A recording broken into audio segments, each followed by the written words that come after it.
ದೆಹಲಿಯಲ್ಲಿ ಕಾಂಗ್ರೆಸ್ ಗದ್ದುಗೆ ಗುದ್ದಾಟ ಹಿನ್ನೆಲೆ ಸಿಎಂ ಡಿಸಿಎಂ ಜೊತೆಗೆ ಹೈಕಮಾಂಡ್ ನಾಯಕರ ಸಭೆ. ಹೈಕಮಾಂಡ್ ಸಭೆ ಬಳಿಕವೂ ದೆಹಲಿಯಲ್ಲೇ ಸಿಎಂ ವಾಸ್ತವ್ಯ ಹೂಡಲಿದ್ದಾರೆ. ದೆಹಲಿಯಲ್ಲೇ ಬಿಡ್ತಾರೆ ಸಿದ್ದರಾಮಯ್ಯನವರು ಹಾಗೂ ಆಪ್ತರು ಕೂಡ. ಸಂಜೆ ಡಿನ್ನರ್ ಮೀಟಿಂಗ್ ಇದೆ ಕೆಜೆ ಜಾರ್ಜ್ ಅವರ ದೆಹಲಿಯ ನಿವಾಸದಲ್ಲಿ. ಡಿನ್ನರ್ ಮೀಟಿಂಗ್ ವೇಳೆ ಸಭೆಯಲ್ಲಾದಂತಹ ವಿಷಯಗಳ ಬಗ್ಗೆ ಚರ್ಚೆ ಮಾಡ್ತಾರೆ. ಆಪ್ತ ಸಚಿವರಿಗೆ ಮುಂದೆ ಹೇಗೆ ನಡೆದುಕೊಳ್ಳಬೇಕು, ಹೈಕಮಾಂಡ್ ನಾಯಕ ನಿರ್ಧಾರದ ಬಗ್ಗೆ ಕೂಡ ಮಾತುಕತೆ ನಡೆಸುವಂಥ ಸಾಧ್ಯತೆಗಳಿದ್ದಾವೆ. ಅಲ್ಲೇ ಬಿಡ್ತಾ ಇದ್ದಾರೆ, ವಾಸ್ತವ್ಯ ಹೂಡ್ತಾ ಇದ್ದಾರೆ ಅಂತಂದರೆ ಏನೋ ಗಂಭೀರವಾದಂತಹ ಮಾತುಕತೆಗಳು ನಡೆದಿರಬಹುದು. ಅದು ನಾಳೆಗೂ ಕೂಡ ಮುಂದುವರಿಬಹುದು. ಎಲ್ಲವೂ ಕೂಡ ಇವತ್ತೇ ಫೈನಲ್ ಆಗುತ್ತೆ ಅಥವಾ ಇವತ್ತೇ ಗೊತ್ತಾಗ್ಬಿಡುತ್ತೆ ಅಂತಲ್ಲ. ಇವತ್ತು ಎಲ್ಲವೂ ಮಾತುಕತೆಗಳು ಮುಗಿಬೋದು. ಆದರೆ ಫೈನಲ್ ಆಗಿ ನಮಗೆ ಗೊತ್ತಾಗುವುದು ಈಗ ರಾಜ್ಯಸಭೆ ಮತ್ತು MLC ಚುನಾವಣೆ ಆದಮೇಲೆ, ರಿಸಲ್ಟ್ ಬಂದ ಮೇಲೆ.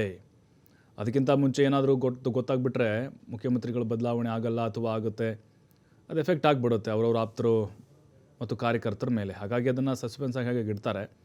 ಜಾರ್ಜ್ ಅವ್ರ ನಿವಾಸದಲ್ಲಿ ಇವತ್ತು ಡಿನ್ನರ್ ಮೀಟಿಂಗ್ ಇದೆ. ಸಿದ್ದರಾಮಯ್ಯರು ಕೂಡ ಅದರಲ್ಲಿ ಭಾಗಿಯಾಗ್ತಾರೆ. ಮುಂದೆ ಏನು ನಿಲುವನ್ನು ತೆಗೆದುಕೊಳ್ಬೇಕು ಅನ್ನುವಂಥ ಸಲಹೆಗಳನ್ನು ಸಿದ್ದರಾಮಯ್ಯವರು ಕೊಡ್ಬೋದು. ಯಾಕಂದರೆ ನಿರಂತರವಾಗಿ ಬ್ಯಾಟ್ ಮಾಡ್ತಾ ಇದ್ದಾರೆ. ಮುಖ್ಯಮಂತ್ರಿಗಳಾಗಿ ಸಿದ್ದರಾಮಯ್ಯನವರೇ ಮುಂದುವರಿಬೇಕು ಅಂತ ಅವರ ಆಪ್ತ ಬಳದವರು. ಮಹದೇವಪ್ಪ ಇದ್ದಾರಲ್ಲಿ, MB ಪಾಟೀಲ್ ಇದ್ದಾರೆ, ಜಾರಕಿಹೊಳಿ ಇದ್ದಾರೆ, ಜಾರ್ಜು, ಮಹದೇವ್ ಎಲ್ಲರೂ ಇದ್ದಾರೆ ಅಲ್ಲಿ, MB ಪಾಟೀಲು. ಹಾಗೆಯೇ ಈಗ ಆಲ್ರೆಡಿ ಭೈರತಿ ಸುರೇಶ್ ಸೇರಿದಂತೆ ಪರಮೇಶ್ವರ್ ಎಲ್ಲರೂ ಇದ್ದಾರೆ.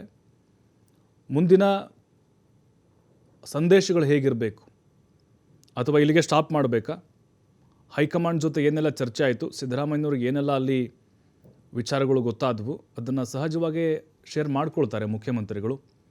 ಅದಾದ ಮೇಲೆ ಮುಂದೆ ಮಾಧ್ಯಮಗಳ ಮುಂದೆ ಹೇಳಿಕೆಯನ್ನು ಕೊಡಬೇಕಾ ಬೇಡವಾ, ಇದನ್ನ ಇಲ್ಲಿಗೆ ಮುಗಿಸ್ಬೇಕಾ, ಸಿದ್ದರಾಮಯ್ಯನವರೇ ಮುಂದುವರಿಬಹುದಾ, ಆ ಸಾಧ್ಯತೆಗಳು ಕಾಣಿಸ್ತಿದೆಯಾ, ಹೈಕಮಾಂಡ್ ಕೂಡ ಅದೇ ಮಾತುಕತೆ ನಡೆದಿರಬಹುದಾ, ಇವೆಲ್ಲವನ್ನು ಕೂಡ ಅವ್ರ ಕಡೆಯಿಂದ ಕೇಳಿ ಮುಂದಿನ ಸ್ಟೆಪ್ಪನ್ನು ಇಡ್ತಾರೆ. ಇಲ್ಲಪ್ಪ ಬದಲಾವಣೆ ಆಗ್ಬೋದು ಅಂತ ಸುಳಿವೇನಾದರೂ ಸಿಕ್ಕರೆ ಮತ್ತೆ ಅಲ್ಲಿ ಹೈಕಮಾಂಡ್ ಮುಂದೆ ಪರೇಡ್ ಮಾಡುವಂಥ ಸಾಧ್ಯತೆಗಳಿದ್ದಾವೆ ಮತ್ತು ಒತ್ತಡವನ್ನು ಹಾಕ್ಬೋದು ನಾಯಕರ ಮೇಲೆ.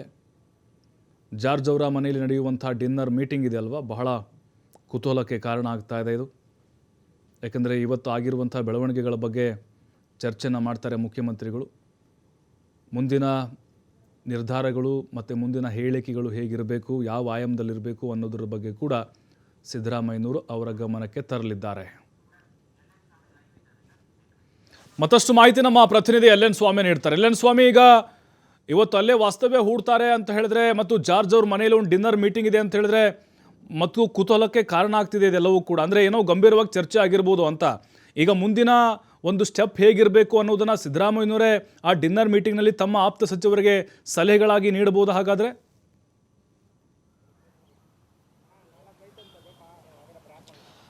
ಖಂಡಿತ ಪ್ರಭು, ಸದ್ಯ ರಾಜ್ಯ ಕಾಂಗ್ರೆಸ್ ವಲಯದ ಸಂಪೂರ್ಣವಾದಂಥ ರಾಜಕೀಯ ಚಿತ್ರಣ ದೆಹಲಿಯಲ್ಲಿ ನಡೀತಾ ಇರುವಂಥದ್ದು. ಅಂದರೆ CM ಕುರ್ಚಿ ಕದನ ಸೇರಿದಂತೆ ಕ್ಯಾಬಿನೆಟ್ ರೀಶಫಲ್ ವಿಚಾರ ರಾಜ್ಯಸಭೆ ಹಾಗೂ ಪರಿಷತ್ ಚುನಾವಣೆಗೆ ಸಂಬಂಧಪಟ್ಟಂತೆ ಇವತ್ತು ಹೈಕಮಾಂಡ್ ಮಟ್ಟದಲ್ಲಿ CM ಹಾಗೂ DCM ಸಹಭಾಗಿತ್ವದಲ್ಲಿ ನಡೀತಾ ಇರುವಂಥದ್ದು. ಪ್ರಮುಖವಾಗಿ ಇಷ್ಟು ದಿವಸ ಏನು ಕಳೆದ ನವೆಂಬರ್ನಿಂದ CM ಕುರ್ಚಿ ಕದನಕ್ಕೆ ಸಂಬಂಧಪಟ್ಟಂತೆ ನಾನಾ ರೀತಿಯ ಚರ್ಚೆಗಳು ಆಗ್ತಾ ಇದ್ದು, ಇದೇ ವಿಚಾರ ಆಡಳಿತ ಯಂತ್ರದ ಮೇಲೂ ಕೂಡ ಹೊಡೆತ ಬಿದ್ದಿದೆ ಎಂಬ ಅಸಮಾಧಾನವನ್ನು ಕಾಂಗ್ರೆಸ್ ಪಕ್ಷದ ಶಾಸಕರು ಸೇರಿದಂತೆ ಹಿರಿಯ ಸಚಿವರು ಕೂಡ ಅಸಮಾಧಾನವನ್ನು ಹೊರಹಾಕಿದ್ರು.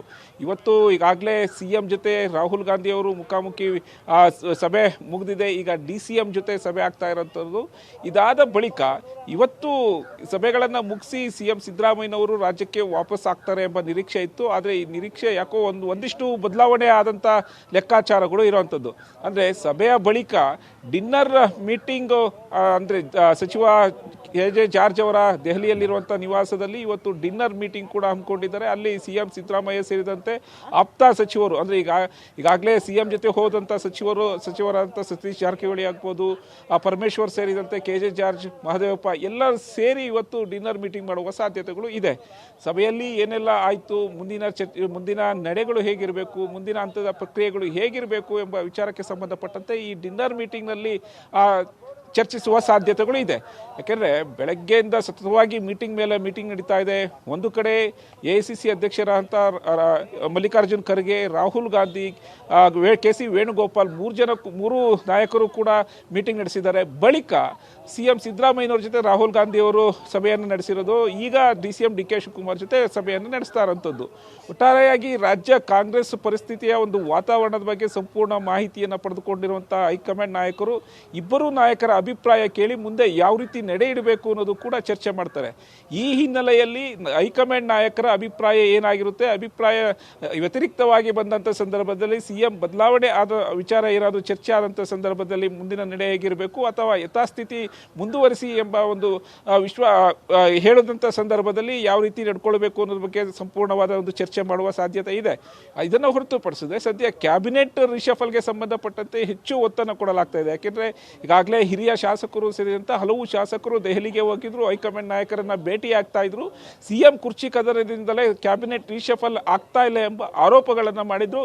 ಜೊತೆಗೆ ತಮ್ಮ ಅಸಮಾಧಾನವನ್ನು ಹೈಕಮಾಂಡ್ ನಾಯಕರ ಜೊತೆ ಕೂಡ ತೋಡಿಕೊಂಡಿದ್ರು. ಹೀಗಾಗಿ ಯಾವ ರೀತಿ ಕ್ಯಾಬಿನೆಟ್ ರಿಷಫಲ್ ಆದಂಥ ಸಂದರ್ಭದಲ್ಲಿ ಯಾರನ್ನ ಕೈ ಬಿಡಬೇಕು, ಯಾರನ್ನ ಕೈ ಬಿಡುತ್ತಾರೆ ಎಂಬ ವಿಚಾರಗಳು ಕೂಡ ಈಗಾಗಲೇ ಹೈಕಮಾಂಡ್ ಮಟ್ಟದಲ್ಲಿ ಚರ್ಚೆ ಆಗಿರುತ್ತೆ. ಈ ಎಲ್ಲ ವಿಚಾರಗಳನ್ನು ತಮ್ಮ ಆಪ್ತರ ಜೊತೆ CM ಸಿದ್ದರಾಮಯ್ಯನವರು ಚರ್ಚೆ ಮಾಡುವ, ಅಂದರೆ ಸಂಜೆ ನಡೆಯುವಂತಹ ಡಿನ್ನರ್ ಮೀಟಿಂಗ್ನಲ್ಲಿ ಚರ್ಚೆ ಮಾಡುವ ಸಾಧ್ಯತೆಗಳು ಕೂಡ ಹೆಚ್ಚಾಗಿದೆ. ಪ್ರಭು, ಅಂದರೆ LN ಸ್ವಾಮಿ, ಈಗ ಎಲ್ಲೋ ಒಂದು ಕಡೆ DK ಶಿವಕುಮಾರ್ ಅವರ ಆಪ್ತರು ಕೂಡ ದೆಹಲಿಯಲ್ಲೇ ಕೆಲವೊಬ್ಬರು ಬೀಡು ಬಿಟ್ಟಿದ್ದಾರೆ. ಹಾಗಾಗಿನೇ ಈಗ ಬಣ ರಾಜಕೀಯ ಅಂತ ನಾವೇನು ಹೇಳ್ತಾ ಇದ್ವಿ, ಅವರೊಂದು ಬಣ ಇವರೊಂದು ಬಣ ಅಂತ ಹೇಳಿ, ಬಟ್ ಅದು ದೆಹಲಿಯಲ್ಲಿ ಮುಂದುವರಿಯುವಂಥ ಸಾಧ್ಯತೆಗಳು ಕಾಣಿಸ್ತಿದೆ ಅಲ್ವಾ? ಯಾಕಂದರೆ ನೋಡ್ತಾ ಇದ್ವಿ ನಾವು, ಪ್ರತ್ಯೇಕವಾಗಿ ಸಭೆ ಮಾಡ್ತಿದ್ದಾರೆ ಮತ್ತು ಪ್ರತ್ಯೇಕವಾಗಿಯೇ ಟಿಫನ್ ಊಟ ಎಲ್ಲ ಮಾಡ್ತಿದ್ದಾರೆ. ಹಾಗಾಗಿ ಅದೆಲ್ಲ ಎದ್ದು ಕಾಣಿಸ್ತಿದೆಯಾ ಅಂತ ಡೆಲ್ಲಿಯಲ್ಲಿ?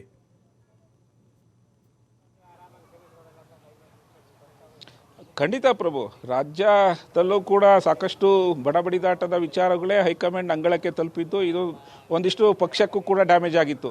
ಅಂದರೆ ಒಂದು ಕಡೆ CM ಆಪ್ತ ವಲಯದಲ್ಲಿ ಗುರುತಿಸ್ಕೊಂಡಂತಹ ಶಾಸಕರು ಸಚಿವರು ಸಭೆ ಮಾಡ್ತಾ ಇದ್ರೆ, ಮತ್ತೊಂದು ಕಡೆ DCM ಆಪ್ತರಲ್ಲೂ ಗುರುತಿಸ್ಕೊಂಡಿರುವಂತಹ ಶಾಸಕರು ಕೂಡ ಸಭೆಯನ್ನು ಮಾಡಿ ಮುಂದಿನ ಅವಕಾಶ ಮಾಡಿಕೊಡಬೇಕು, CM ಸ್ಥಾನಕ್ಕೆ DK ಶಿವಕುಮಾರ್ ಅವರಿಗೆ ಅವಕಾಶ ಮಾಡಿಕೊಡಬೇಕು. ಯಾಕೆಂದರೆ KPCC ಅಧ್ಯಕ್ಷರಾಗಿ ಸಾಕಷ್ಟು ಪಕ್ಷಕ್ಕಾಗಿ ದುಡಿದಿದ್ದಾರೆ, ಅದಕ್ಕಾಗಿ ನ್ಯಾಯವನ್ನು ಒದಗಿಸಬೇಕು ಎಂಬ ಮನವಿಯನ್ನು ಹೈಕಮಾಂಡ್ ನಾಯಕರ ಮುಂದೆ ಇಟ್ಟಿರುವಂಥದ್ದು.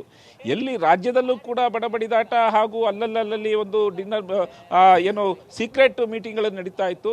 ಇದನ್ನು ಈಗ ದೆಹಲಿಯಲ್ಲೂ ಕೂಡ ಇದೇ ರೀತಿ ಆಗ್ತಾ ಇದೆ ಅನ್ನೋದು ಕೂಡ ಮೇಲ್ನೋಟಕ್ಕೆ ಸ್ಪಷ್ಟ ಆಗ್ತಾ ಇದೆ.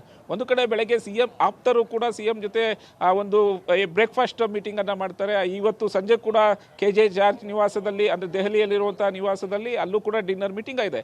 ಇದನ್ನು ಹೊರತುಪಡಿಸಿದೆ DCM DK ಶಿವಕುಮಾರ್ ಪರವಾಗಿರುವಂಥ ಶಾಸಕರು ಕೂಡ ಮುಂದೆ ಯಾವ ರೀತಿ ಒಂದು ಹೆಜ್ಜೆಯನ್ನು ಇಡಬೇಕು, ಯಾವ ರೀತಿ ಮಾಡಬೇಕು ಅನ್ನೋದು ಕೂಡ ಈಗಾಗಲೇ ಒಂದಿಷ್ಟು ಚರ್ಚೆಯನ್ನು ಆಂತರಿಕವಾಗಿ ಚರ್ಚೆ ಮಾಡಿದ್ದಾರೆ. ಈ ಹಿನ್ನೆಲೆಯಲ್ಲಿ DK ಶಿವಕುಮಾರ್ ಅವರ ಒಂದು ನಡೆ, ಅಂದರೆ CM ವಿಚಾರಕ್ಕೆ ಸಂಬಂಧಪಟ್ಟಂತೆ ಹೈಕಮಾಂಡ್ ನಡೆ ಯಾವ ರೀತಿ ಇರುತ್ತೆ, ಹೈಕಮಾಂಡ್ ಯಾವ ರೀತಿ ಒಂದು ಡಿಸಿಷನ್ ತಗೊಳ್ತಾರೆ ಅನ್ನೋದು ಕೂಡ ಸಾಕಷ್ಟು ಕುತೂಹಲ ಮೂಡಿಸ್ತಾ ಇದೆ. ಈ ಆಧಾರದ ಮೇಲೆ DCM ಆಪ್ತರಲ್ಲಿ ಗುರುತಿಸಿಕೊಂಡಿರುವಂತಹ ಶಾಸಕರು, ಅಂದರೆ DCM DK ಶಿವಕುಮಾರ್ ಆಪ್ತರಲ್ಲಿ ಗುರುತಿಸಿಕೊಂಡಿರುವಂತಹ ಶಾಸಕರು ಅವರ ಮುಂದಿನ ನಡೆ ಏನಾಗುತ್ತೆ ಅನ್ನೋದು ಸಾಕಷ್ಟು ಕುತೂಹಲ ಮೂಡಿಸ್ತಾ ಇರುವಂಥದ್ದು. ಪ್ರಭು, ಥ್ಯಾಂಕ್ ಯು LN ಸ್ವಾಮಿ ತಮ್ಮೆಲ್ಲ ಮಾಹಿತಿಗಾಗಿ.